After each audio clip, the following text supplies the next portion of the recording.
नमस्कार, मैं शिव और आप देखना शुरू कर चुके हैं आर्यन खबर। देखिए, 11 जून को राजद सुप्रीमो लालू यादव का जन्मदिन है और क्या कुछ तैयारियां रहेगी, क्या कुछ विशेष रहेगा इस जन्मदिन पे। आज हमारे साथ इसी विषय पे चर्चा करने के लिए है एजाज अहमद जी, जो प्रवक्ता है। क्या देखिए, लालू प्रसाद जी जो हमारे पार्टी के राष्ट्रीय अध्यक्ष हैं, सामाजिक न्याय के पुरोधा हैं और शोषितों, वंचितों, पिछड़ों, दलितों, आदिवासियों के मान सम्मान के प्रतीक हैं।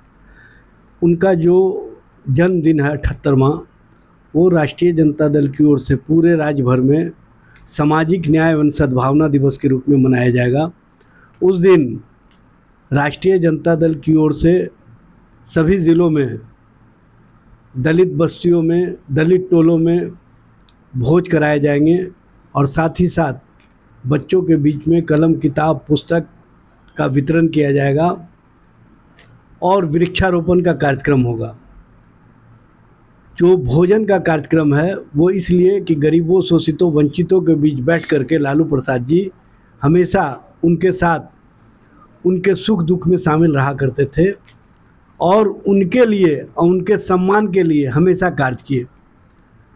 बच्चों को पढ़ने का जो प्रेरणा लालू प्रसाद जी ने दिया था, वो सबको पता है कि लालू प्रसाद जी जब मुख्यमंत्री थे तो गरीबों, वंचितों, शोषितों के बीच जाते थे, उनके बच्चों को नहलाने का काम करते थे, उनको साफ़ सुथरा रहने की प्रेरणा देते थे और स्वयं अपने हाथों से उनको नहलाते भी थे, बाल भी झाड़ते थे, साफ़ सुथरा रहने की प्रेरणा भी देते थे और स्पष्ट रूप से कहते थे कि जो शोषित है, जो वंचित है, जो पिछड़ा है, जो दलित है, जो आदिवासी है, उनको अपने बच्चों को पढ़ाना चाहिए। उन्होंने नारा उस समय दिया था, पढ़ो या मरो। यानी कि पढ़ने की जो प्रेरणा उन्होंने दी थी, उसी का आज प्रतिफल है कि गरीब के बच्चे डॉक्टर भी हैं, इंजीनियर्स भी हैं, बड़े बड़े ओहदों पर कहीं ना कहीं वो दिखाई दे रहे हैं।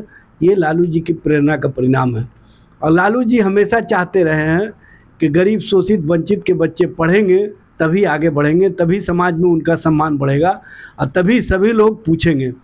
और ये प्रेरणा कहीं ना कहीं गरीबों, शोषितों, वंचितों को जो उनके बीच जा कर के उन्होंने काम किया था, वो लोगों ने चाहा और लोगों ने उसकी सराहना भी की। इसलिए लालू प्रसाद जी का जो कार्य रहा है वो कार्य अविस्मरणीय रहा है और उसको आगे बढ़ाने का नेता प्रतिपक्ष तेजस्वी प्रसाद यादव जी ने सामाजिक न्याय के साथ साथ आर्थिक न्याय और 17 महीने में जो नौकरी और रोज़गार दिए, जो गरीबों को सम्मान दिया, जो गरीबों को पहचान दिया, वो आगे बढ़ाने का काम किया। इसीलिए नेता प्रतिपक्ष तेजस्वी जी का संकल्प है कि लालू जी के जन्मदिन को हम इस तरह से मनाएं कि गरीबों, शोषितों, वंचितों को इस बात का एहसास हो कि हमारे नेता लालू प्रसाद जी जो काम किया करते थे सत्ता में रहते हुए, उसको हम आगे बढ़ाने का काम करें और उनको अपने साथ जोड़ करके समाज की धारा से आगे बढ़ाने का काम करें और उनको पढ़ने की प्रेरणा दें।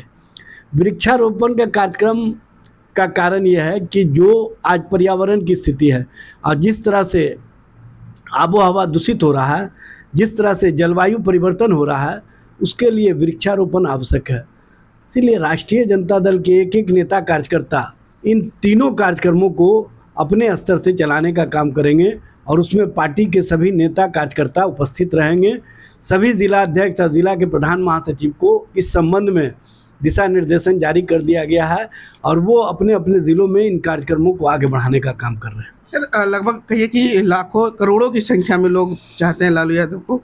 लालू यादव को देखने के लिए, एक झलक पाने के लिए कम से कम लाखों आदमी यहाँ पटना पहुँचेंगे। उनके लिए क्या क्या तैयारियां? देखिए, लालू जी के लिए पूरे राज्य भर में कार्यक्रम है और पूरे राज्य भर के ज़िला स्तर से लेकर प्रखंड स्तर तक ये कार्यक्रम है। तो सब अपने अपने ज़िलों में, पटना ज़िला के जो लोग हैं, पटना ज़िला के जो कार्यकर्ता हैं, वो अपने अपने ज़िलों में, गांव में, कस्बों में, दलित टोले में, दलित बस्तियों में, खेत में, खलियान में, सब जगह लोगों को उनके संदेश को पहुंचाने का काम करेंगे, उनके विचार को पहुंचाने का काम करेंगे और उनके व्यवहार जो गरीबों के साथ रहे हैं, उनके साथ बैठ कर के खाने का, उनके साथ बैठ कर के उनको साफ़ सुथरा रहने की प्रेरणा देने का, उनको, उनके बच्चों को पढ़ने का, इन सब कार्यों को करके हम लालू प्रसाद जी के विचार और उनकी सोच को हर घर तक पहुंचाने का काम करेंगे।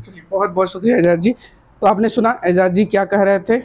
जो योजना मतलब कहिए कि जो तैयारी है लालू यादव के जन्मदिन को लेकर वो काफ़ी अहम है, और कहिए जिस तरीके से बच्चों के लिए और जो शिक्षा के लिए जो इन्होंने बात की वो आपने सुना। फिलहाल इस खबर में इतना। इस वीडियो की प्रतिक्रिया आप हमें कमेंट में जरूर दीजिएगा, और ऐसे ही तमाम खबरों से जुड़े रहने के लिए देखते रहे आर्यन खबर।